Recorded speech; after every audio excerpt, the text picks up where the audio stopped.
मेरे प्रिय कैडेट्स, आप सभी को मेरा नमस्कार। आज हम कक्षा 7वीं से संबंधित पाठ संख्या 9 का अध्ययन करने वाले हैं। इस पाठ का विषय है ऐतिहासिक स्थल का परिचय। और यहाँ पर इस पाठ का शीर्षक है दिल्ली। तो आपको पता होगा दिल्ली जो है भारत की राजधानी है। और तो अब हम दिल्ली इस विषय को पढ़ने से पहले इस पाठ का उद्देश्य क्या है, मूल उद्देश्य क्या है, उसे हम देखेंगे। भारत की राजधानी दिल्ली के विभिन्न स्थानों का परिचय कराना इस पाठ का उद्देश्य है। तो दिल्ली जो है भारत की राजधानी है और यहाँ पर जो है बहुत सारे यहाँ पर स्थान हैं और इसका परिचय यहाँ पर जो है छात्रों को इस पाठ के दौरान हो जाएगा। यही इस पाठ का उद्देश्य है। उसी प्रकार यहाँ पर देखिए, भारत हमारा देश है, यानी भारत जो है हमारा देश है, यानी हमारा देश का नाम भारत है। दिल्ली इसकी राजधानी है। दिल्ली जो है इसकी राजधानी है, यानी जैसे भारत में कई राज्य आते हैं, जैसे कर्नाटक की राजधानी जो है बेंगलुरु है, तेलंगाना का हैदराबाद है, महाराष्ट्र का मुंबई। इस प्रकार जो राज्य के राजधानी हैं, लेकिन पूरे देश के लिए, भारत देश के लिए एक राजधानी है, उसका नाम है दिल्ली। और इस विशाल नगर में हम पुरानी और नई सभ्यताओं की झलक पा सकते हैं।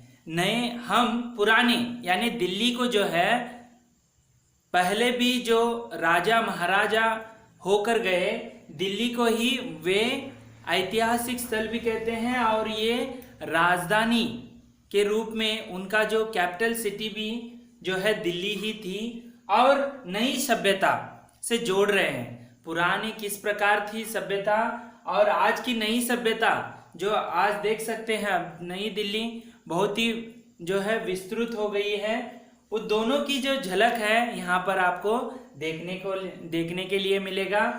तो पहले हम दिल्ली की थोड़ी बहुत जानकारी हासिल करेंगे। जैसे कि दिल वालों की दिल्ली कहा जाता है और भारत की राजधानी भी है और केंद्र शासित प्रदेश भी कहा जाता है इस दिल्ली को। राजधानी के कारण केंद्र सरकार की तीनों जैसे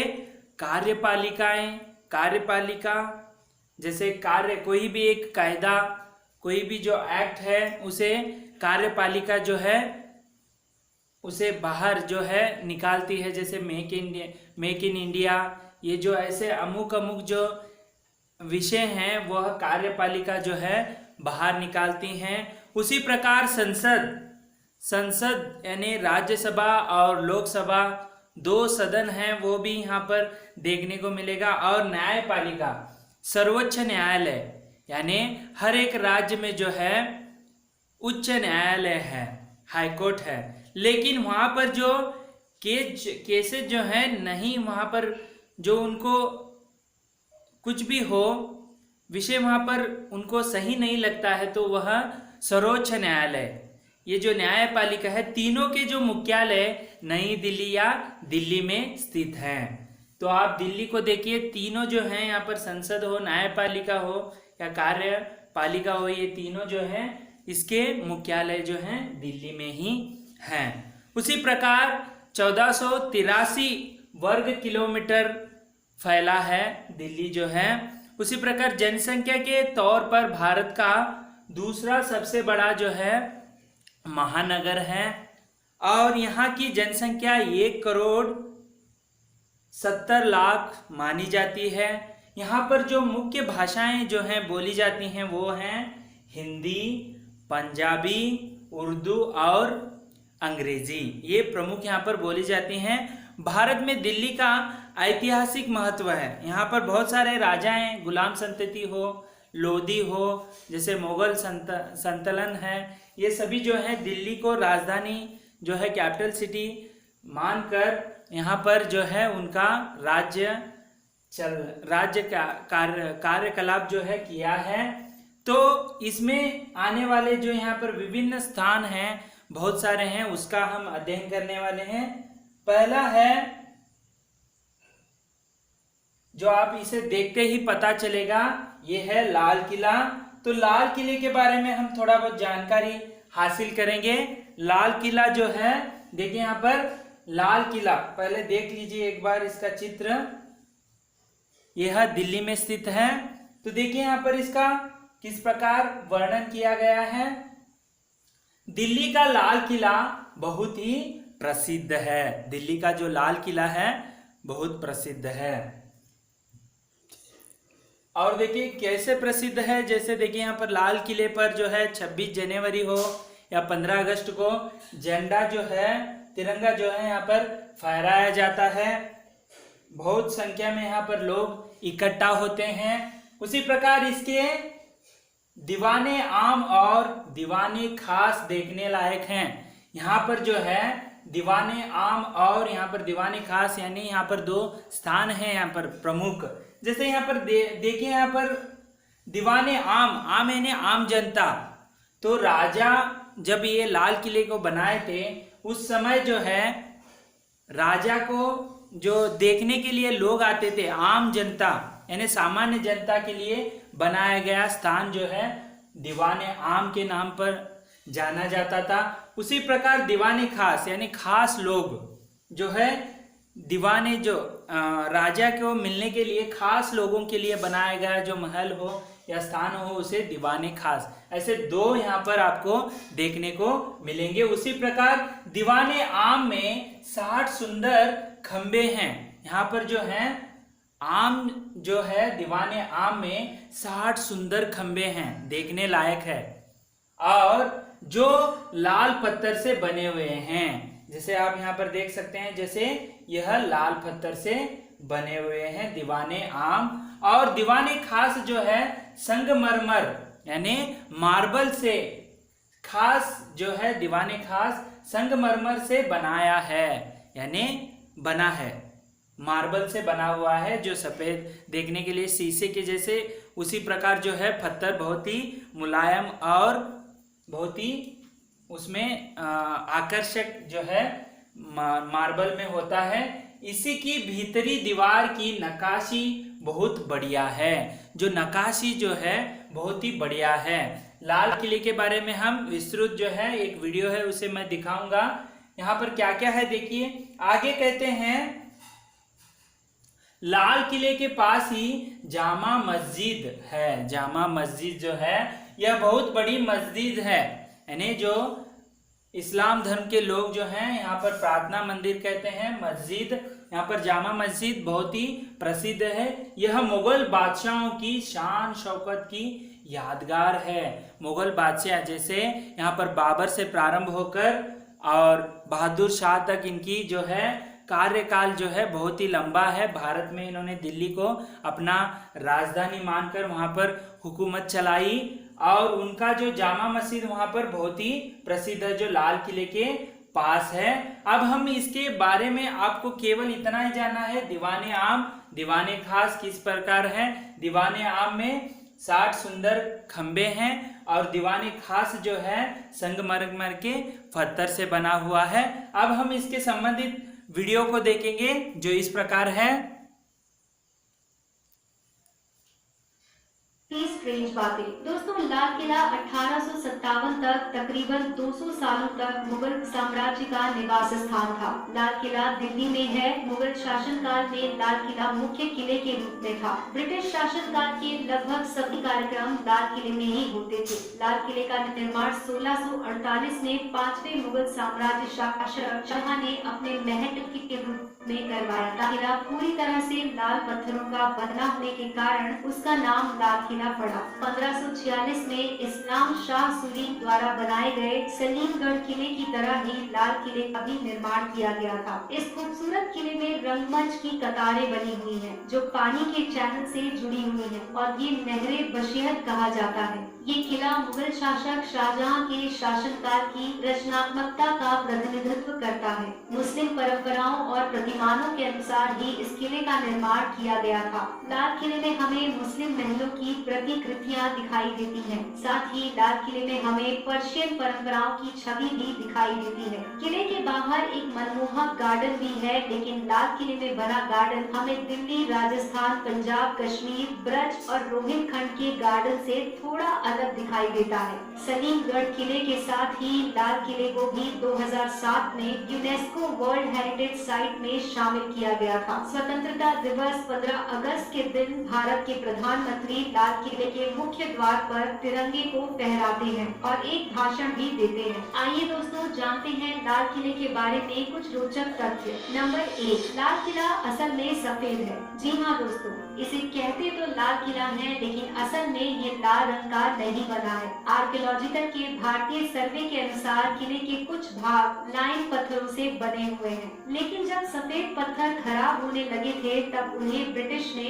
लाल रंग दिया था। नंबर 2, किले की सीमांत दीवारों पर उसका नाम है। किले की ऊंची सीमांत दीवारें होना मतलब किले को ज्यादा से ज्यादा सुरक्षित करना। जब से लाल किले को लाल रंग दिया गया है तभी से ब्रिटिश ने इसका नाम रेड फोर्ट रखा और स्थानीय लोगों ने इसका रूपांतर करके किले का नाम लाल किला रखा। नंबर 3, लाल किले को कभी किला ए मुबारक भी कहा जाता था। जैसा कि हम सभी जानते हैं दोस्तों कि वास्तविक रूप में रेड फोर्ट को किला ए मुबारक कहा जाता था। इस किले को तब बनाया गया था जब शाहजहां ने अपनी राजधानी आगरा को दिल्ली स्थानांतरित करने का निर्णय किया था। नंबर 4, लाल किले को बनाने में पूरे 10 साल लगे। दोस्तों हम सभी जानते हैं कि उस समय में निर्माण कार्य करने के लिए पर्याप्त साधन और सुविधाएं उपलब्ध नहीं थी, लेकिन उस समय के बेहतरीन आर्किटेक्ट उस्ताद हामिद और उस्ताद अहमद ने इसके निर्माण की शुरुआत 1638 में की थी और इसका निर्माण कार्य 1648 में पूरा हुआ था।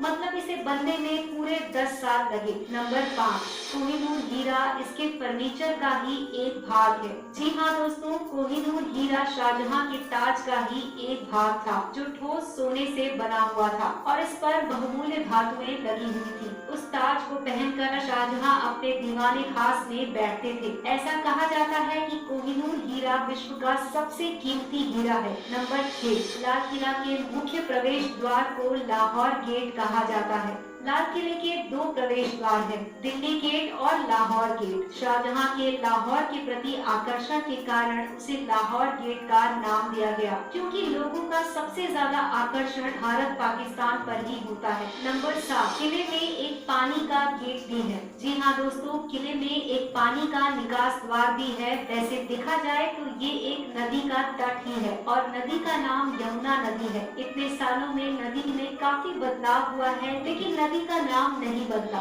नंबर 8, लाल किला अष्टकोणीय आकार में बना हुआ है। दोस्तों बर्ड आई व्यू को ध्यान में रखते हुए रेड फोर्ट को भी अष्टकोणीय आकार में बनाया गया। नंबर 9, समुचित रूप से इसे रंग महल भी कहा जा सकता है। रंग महल जिसका अर्थ है रंगों का महल। असल में दोस्तों ये शासक की पत्नी और दासियों का निवास स्थान था। सम्राट काफी लकी था क्योंकि वो खास महल के दायरे में ही रहता था ताकि वो आसानी से अपनी रानियों के साथ रात्रि भोज कर सके। नंबर 10, बहादुर शाह को उन्हीं के लाल किले में ब्रिटिश ने बंदी बनाया था। दोस्तों ब्रिटिशर्स ने परास्त होने के बाद बहादुर शाह को उन्हीं के महल में कैदी बना दिया था और दोषी पाए जाने के बाद उन्हें दीवाने खास से निकालकर रंगून भेज दिया गया था। नंबर 11, पहले स्वतंत्रता दिवस से हर साल 15 अगस्त को प्रधानमंत्री लाल किले पर ध्वज लहराकर भाषण देते हैं और ये परंपरा तभी से चलती आ रही है। नंबर 12, ब्रिटिशर्स ने किले को अवस्त्र कर दिया था। ऐसा कहा जाता है कि मुगल शासन के खत्म होते ही ब्रिटिशर्स ने लाल किले को काफी क्षति पहुंचाई और किले पर ब्रिटिशर्स का अधिकार हो गया था। ब्रिटिशर्स ने किले में स्थापित बहुमूल्य रत्नों और धातुओं की लूट की और फर्नीचर को भी ध्वस्त कर दिया। इसलिए कहा जाता है कि बहुमूल्य लाल किले को ब्रिटिशर्स ने अवस्त्र कर दिया था। नंबर 13, लाल किला आज एक वर्ल्ड हेरिटेज साइट है। जी हाँ दोस्तों, 2007 में यूनेस्को ने लाल किले के महत्व और इतिहास को देखते हुए उसे वर्ल्ड हेरिटेज साइट घोषित किया। ये भारत के लिए काफी गर्व की बात है। तो दोस्तों, अगर आपके पास लाल किला या उससे जुड़ी कोई और जानकारी है तो हमें हमारे वीडियो। तो इस प्रकार हमने लाल किले के बारे में विस्तृत जो है वीडियो के जरिए हमने देखा। अब है दूसरा, दिल्ली से जो अंतर्गत आने वाला कुतुब मीनार जो है, इसको कुतुबुद्दीन ऐबक ने निर्माण किया ऐसे कहा जाता है। इल्तुतमिश जो है इसे प्रारंभ किया और कुतुबुद्दीन ऐबक जो है इसे पूरा किया। गुलाम संतति जो है उसके अंतर्गत आने वाला कुतुबुद्दीन ऐबक, उसके नाम पर ही कुतुब मीनार रखा गया। यहाँ पर देखिए, दिल्ली से थोड़ी दूर पर कुतुब मीनार है, यानी ये जो आप देख रहे हैं ये कुतुब मीनार जो वहां पर देखने को मिलेगा। आसमान से बातें करने वाली यह मीनार बहुत सुंदर है। यह आसमान से बात करने वाली जो कुतुब मीनार बहुत ही सुंदर है और यह 238 फुट ऊंची है, यानी 238 फुट जो है यह ऊंचा जो इसे कहा जाता है। देखिए, कुतुबुद्दीन ऐबक यानी ये जो कुतुब मीनार है, गुलाम संतलन जो गोरी के बाद जो उसके उत्तराधिकारी नहीं थे, इसीलिए गुलाम जो हैं यहाँ पर उनको यहाँ पर कार्यभार करने के लिए सौंपा गया उनको। जो दिल्ली जो गुलाम संतति में गुलाम संतति में इल्तुतमिश जो है इसे निर्माण का कार्य प्रारंभ किया और कुतुबुद्दीन ऐबक ने इसे समाप्त किया, जो है बांधना जो है समाप्त किया। अब इसके संबंधित हम एक वीडियो देखेंगे जो पूरा इसके बारे में हमें विस्तृत जानकारी मिलेगी। वीडियो जो है इस प्रकार है। मीनार जो कि 120 मीटर ऊंची है, दुनिया की सबसे बड़ी ईंटों की मीनार है और मोहाली की फतेह बुर्ज के बाद भारत की दूसरी सबसे बड़ी मीनार है। प्राचीन काल से ही कुतुब मीनार का इतिहास चलता आ रहा है। कुतुब मीनार का आसपास का परिसर कुतुब कॉम्प्लेक्स से घिरा हुआ है, जो एक यूनेस्को वर्ल्ड हेरिटेज साइट भी है। कुतुब मीनार दिल्ली के मेहरौली भाग में स्थापित है। ये मीनार लाल पत्थर और मार्बल से बनी हुई है। दोस्तों, कुतुब मीनार 72.5 मीटर ऊंची है, जिसका डायमीटर 14.32 मीटर है और 2.75 मीटर चौड़ी से है। मीनार के अंदर गोल सीढ़ियां हैं, ऊंचाई तक कुल 379 सीढ़ियां हैं। कुतुब मीनार स्टेशन दिल्ली मेट्रो से सबसे करीबी स्टेशन है। 1200 AD में दिल्ली सल्तनत के संस्थापक कुतुबुद्दीन ऐबक ने कुतुब मीनार का निर्माण शुरू किया। 1220 में ऐबक के उत्तराधिकारी और पोते इल्तुतमिश ने कुतुब मीनार में 3 और मंजिल शामिल कर दी। 1369 में सबसे ऊंची मंजिल पर बिजली कड़की और इससे मंजिल पूरी तरह से गिर गई थी। इसीलिए फिरोज शाह तुगलक ने फिर कुतुब मीनार के निर्माण का काम अपने आप कराना शुरू किया और वे हर साल 2 नई मंजिल बनाते थे। उन्होंने लाल पत्थर और मार्बल से मंजिलों का निर्माण कार्य शुरू किया था। कुतुब मीनार सारी ऐतिहासिक धरोहरों से घिरा हुआ है। तो ऐतिहासिक रूप से कुतुब मीनार कॉम्प्लेक्स से जुड़े हुए हैं। इसमें दिल्ली का आयरन पिलर, कुव्वत उल इस्लाम मस्जिद, अलाई दरवाजा, टॉम्ब ऑफ इल्तुतमिश, अलाई मीनार, अलाउद्दीन मदरसा, इमाम जमीन टॉम्ब शामिल है और भी दूसरी छोटी मोटी ऐतिहासिक धरोहरें शामिल हैं। दोस्तों, कुतुब मीनार का निर्माण कार्य कुतुबुद्दीन ऐबक ने 1199 AD में शुरू किया था, जो उस समय दिल्ली सल्तनत के संस्थापक थे। कुतुब मीनार को पूरा करने के लिए उत्तराधिकारी ऐबक ने उसमें 3 और मीनारें बनवाई थी। कुतुब मीनार के नाम को दिल्ली के सल्तनत कुतुबुद्दीन ऐबक के नाम पर रखा गया था और उसे बनाने वाला बख्तियार काकी एक सूफी संत था। कहा जाता है कि कुतुब मीनार का आर्किटेक्चर तुर्की के आने से पहले भारत में ही बनाया गया था, लेकिन कुतुब मीनार के संबंध में इतिहास में हमें कोई भी दस्तावेज नहीं मिलता है। लेकिन फिर तथ्यों के अनुसार इसे राजपूत मीनारों से प्रेरित होकर बनाया गया था। पारसी, अरबिक और नागरी भाषाओं में भी हमें कुतुब मीनार के इतिहास के कुछ अंश दिखाई देते हैं। कुतुब मीनार के संबंध में जो भी ऐतिहासिक जानकारी उपलब्ध है वो फिरोज शाह तुगलक और सिकंदर लोदी से मिली है। कुव्वत उल इस्लाम मस्जिद भी कुतुब मीनार के उत्तर में ही स्थापित है, जिसे कुतुबुद्दीन ऐबक ने 1152 में बनवाया था। भारतीय उपमहाद्वीप की ये काफी प्राचीन मस्जिद मानी जाती है, लेकिन बाद में कुछ समय बाद इल्तुतमिश और अलाउद्दीन खिलजी ने मस्जिद का विकास किया। 1368 एडी में बिजली गिरने की वजह से मीनार की ऊपरी मंजिल क्षतिग्रस्त हो गई थी और बाद में फिरोज शाह तुगलक ने इसका निर्माण करवाया था। इसके साथ ही फिरोज शाह ने सफेद मार्बल से 2 और मंजिलों का निर्माण करवाया। 15 इस प्रकार आज हमने दिल्ली इस पाठ के अंतर्गत विभिन्न स्थानों में से लाल किले के बारे में अध्ययन किया। उसके साथ साथ अभी अभी हमने कुतुबुद्दीन ऐबक द्वारा निर्माण प्रारंभ हुआ था, मैंने गलती से कहा था इल्तुतमिश, लेकिन कुतुबुद्दीन ऐबक से यह निर्माण का प्रारंभ हुआ और इल्तुतमिश इसे पूरा किया, जो बांधना निर्माण कार्य को।